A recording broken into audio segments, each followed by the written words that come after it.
Nigel Dodds. Will the Secretary of State, I'm sure he will, accept that the outcome of the recent Assembly and Council elections in Northern Ireland showed a clear endorsement for moving Northern Ireland forward and a clear rejection of those who would use violence, and indeed whose philosophy is to wreak Stormont and drag us backwards?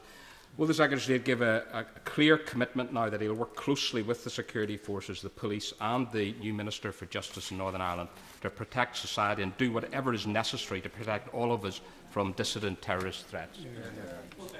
Wholeheartedly endorse the right honourable gentleman's comments.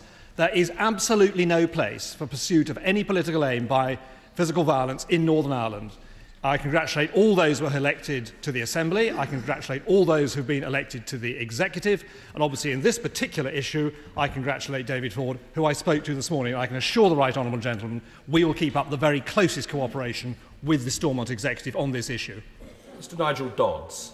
In that regard, I do welcome the action that the Secretary of State took in reference to the revocation of the licence of Marion Price, as she was known. I think that's a very welcome step in sending out a clear signal to those who would threaten violence. But can the Secretary of State tell us or give us his assessment of how many people he believes is involved in dissident terrorism and what his assessment is of the current levels of police and other resources deployed to combat the threat?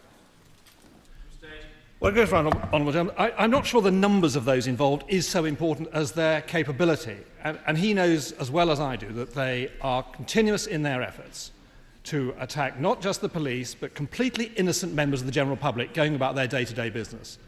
Although I think they are small in number, as we saw in the recent elections, they do have capability, and we do not underestimate the threat. And that is why we endorsed £50 million worth of spending last year, and we managed to negotiate an extraordinary settlement of a further £200 million over the next 4 years. We are absolutely determined to stand by Northern Ireland and do the right thing.